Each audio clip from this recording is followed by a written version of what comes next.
What happens when Hollywood's biggest action star walks into the lion's den of daytime television and refuses to back down from a confrontation that spirals completely out of control? Today, we're diving into one of the most explosive celebrity interviews ever recorded, where Tom Cruise found himself in a verbal battlefield with Whoopi Goldberg that ended with security being called and cameras cutting to commercial. This isn't your typical promotional interview gone wrong. This is a masterclass in how quickly things can escalate when egos clash and tempers flare. Make sure to subscribe and drop a comment below, because you're going to want to discuss this jaw-dropping encounter with fellow viewers. The tension was palpable from the moment Tom Cruise walked onto the set of The View.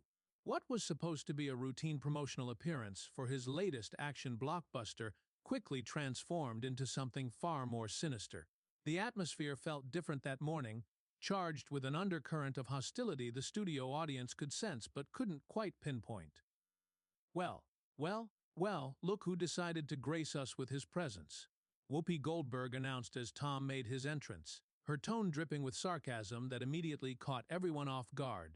The other panelists, Joy Behar, Sarah Haynes, Sunny Hostin, and Alyssa Farah Griffin, exchanged glances that spoke volumes about the unexpected direction this interview was already taking. Tom's trademark smile flickered for just a moment before he composed himself, settling into the guest chair with the practiced ease of someone who had done thousands of interviews. "Good morning, ladies. Thank you for having me on the show." "Oh, we're just thrilled," Whoopi continued, her voice laden with barely concealed disdain. "I mean, it's not every day we get to sit across from someone who thinks they can just waltz in here and expect us to play along with their little publicity game." The studio fell silent. Even the crew behind the cameras seemed to freeze, sensing that something was about to go very wrong. Joy Behar leaned forward with interest, while Sarah Haynes looked visibly uncomfortable. "I'm sorry, but I'm not sure I understand what you mean by that," Tom replied, his voice steady but his eyes betraying a hint of confusion mixed with growing irritation. "I thought we were here to discuss my new film and maybe have some fun conversation." Whoopi let out a bitter laugh that echoed through the studio. "Fun conversation? Oh, that's rich. You want to have fun while you sit there pretending to be America's sweetheart when we all know what you really are." Sunny Hostin stepped in, trying to steer things back to safer ground. "Tom, let's talk about your latest movie. The stunts look incredible, and I know our audience would love to hear about your preparation process." But Whoopi wasn't finished. She raised a hand, silencing Sunny instantly, and fixed Tom with a stare that could have melted steel. No. We're not doing the usual song and dance today. I think our viewers deserve to hear some real talk from Mr. Cruise here." Tom's jaw tightened. For the first time since sitting down, his composure began to crack. "With all due respect, Whoopi, I came here in good faith to promote my film and have a pleasant conversation. If you have some personal issue with me, perhaps we should discuss it privately rather than ambushing me on live television." "Ambushing you?" Whoopi's voice rose sharply. "This is called accountability. Something you Hollywood elites seem to think you're immune to." Alyssa Farah Griffin looked like she wanted to disappear into her chair. Joy Behar was practically rubbing her hands together, sensing the kind of television gold ratings are built on. "Accountability for what exactly?" Tom's voice was getting sharper, his charm giving way to something more dangerous. "You're making accusations without even specifying what you're accusing me of. This is unprofessional, even for you." Gasps rippled through the audience. Tom had crossed a line, and everyone knew it. Whoopi leaned back like a predator preparing to strike.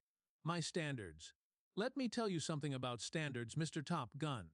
I've been in this business longer than you've been jumping on couches and spouting nonsense about your bizarre beliefs. I earned my place at this table through talent and hard work, not through some manufactured Hollywood mythology." Sarah Haynes tried again to de-escalate. "Maybe we could take a moment to reset here." But Tom wasn't interested in resetting. The gloves were off. "You know what, Sarah? I appreciate your efforts, but I think it's time we address the elephant in the room. Whoopi, you clearly have some personal vendetta against me, and frankly, I'm getting tired of your passive-aggressive comments and thinly veiled insults." "Passive-aggressive?" Whoopi stood abruptly, towering over the table. There's nothing passive about what I'm about to say to you, Tom Cruise. Nothing passive at all. The tension thickened. The audience was frozen, watching a verbal collision in slow motion. Then say it. Tom challenged, rising to meet her. Stop dancing around whatever you want to accuse me of and just say it. Whoopi's eyes narrowed. A cruel smile tugged at her lips. Oh, I'm going to say it. I'm going to say exactly what everyone in this room is thinking but is too polite to voice. Her voice dropped to a chilling whisper. What everyone's thinking, Tom, is that you're nothing more than a carefully manufactured product, a fake smile on top of a hollow shell of a man who's been pretending so long he's forgotten who he actually is beneath all that Hollywood nonsense. Tom's face flushed red, his fists clenched. You don't know anything about me, Whoopi. You sit behind that desk throwing stones at people you've never taken the time to understand, hiding behind your so-called moral authority while tearing down anyone who doesn't fit your narrow worldview. My narrow worldview? Whoopi scoffed. That's rich, coming from someone who's been brainwashed by a cult that thinks aliens are coming to save us all. Tell me, Tom, how's that working out for you? All those years of spiritual cleansing, and you still can't maintain a relationship with any woman smart enough to see through your act. The audience gasped. Several people covered their mouths. Joy Behar's eyes widened. Sunny Hostin looked ready to faint. Alyssa Farah Griffin searched desperately for someone to intervene. Tom's voice turned icy.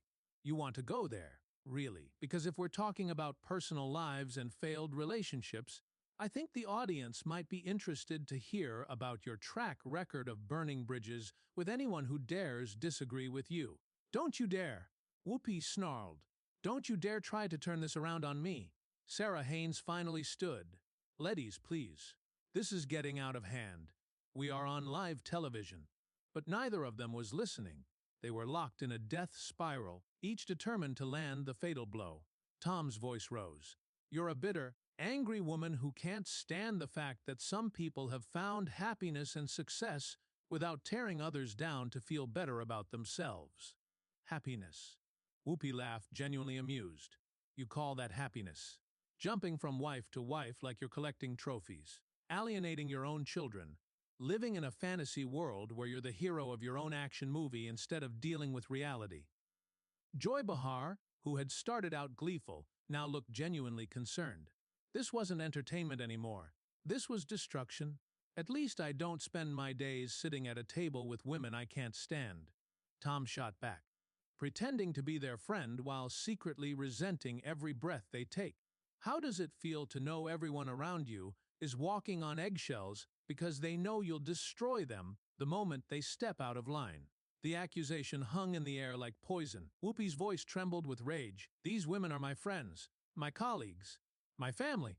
Unlike you, I don't have to pay people to pretend they like me. Friends. Tom laughed bitterly.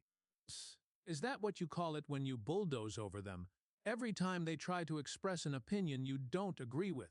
When you cut them off mid-sentence because their thoughts don't match your agenda? Joy finally intervened.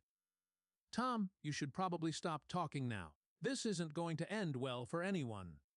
But Tom was beyond advice. You want to know what I think, Joy? I think you're all enablers. You sit there day after day, Tom said sharply, letting her bully guests intimidate anyone who disagrees with her and create a toxic environment that masquerades as entertainment. You're complicit in this behavior because you're too afraid to stand up to her. That's enough, Sunny Hostin said firmly, her legal training kicking in as she recognized the potential liability of what was unfolding. Tom, you're making accusations that could be considered defamatory. I strongly suggest you stop talking immediately. Defamatory. Tom turned his attention to Sunny, his eyes blazing with fury. The truth isn't defamatory, Sunny. And the truth is that your colleague here has created a hostile work environment that would get anyone else in America fired. Whoopi had heard enough. She began moving around the table toward Tom, her intention unclear but her body language unmistakably threatening. You think you can come onto my show, insult me, insult my colleagues, and just walk away? You think your celebrity status gives you immunity? Your show? Tom laughed harshly. This isn't your show, Whoopi. This is supposed to be a panel discussion, not the Whoopi Goldberg ego war. but you've turned it into your personal platform for attacking anyone who doesn't bow down to your superior attitude. Sarah Haynes was openly weeping now, overwhelmed by the intensity of the confrontation. Please, both of you, just stop. This isn't what any of us signed up for. We're supposed to be having conversations, not destroying each other. But her plea fell on deaf ears. Tom and Whoopi now stood inches apart, their faces taut with adrenaline and fury. You know what your real problem is. Whoopi's voice was barely above a whisper, but it carried more menace than any shout. You can't handle the fact that there are people in this world who aren't impressed by your little dog and pony show. People who see right through your manufactured charm to the empty, desperate man underneath. Tom's response was swift and devastating. And you can't handle the fact that despite all your awards, accolades, wisdom, and experience, you're still just a bitter woman who uses her platform to tear down anyone who represents the success and happiness you've never been able to achieve yourself. The silence that followed was deafening. Everyone in the studio, audience, crew, panelists, held their breath. Whoopi's face twisted into something resembling pure hatred. When she spoke again, her voice sounded almost inhuman, a low growl from some primal place of rage. You want to talk about success and happiness, Tom? Let me tell you what real success looks like. It's not measured in box office numbers or magazine covers. It's measured in the respect you earn from your peers, the integrity you maintain when nobody's watching, and the ability to look at yourself in the mirror without wanting to vomit. Tom laughed, cold and mirthless. Integrity.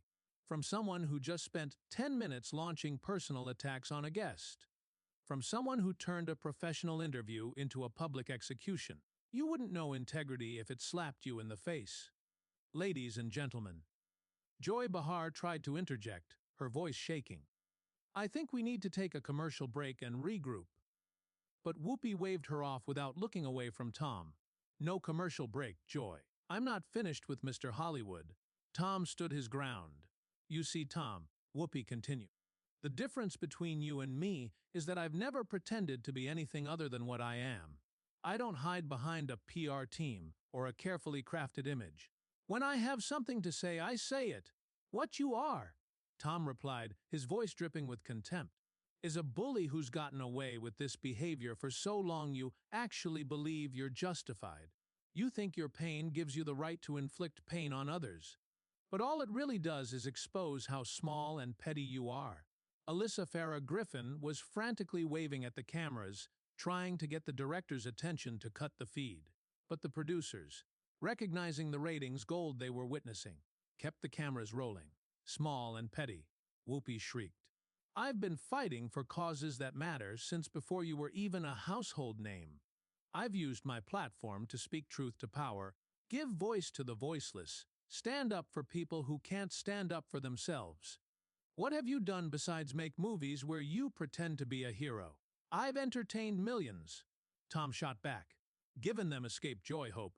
I've employed thousands, contributed to countless charities, and tried to make the world a better place without preaching at everyone about how they should live their lives.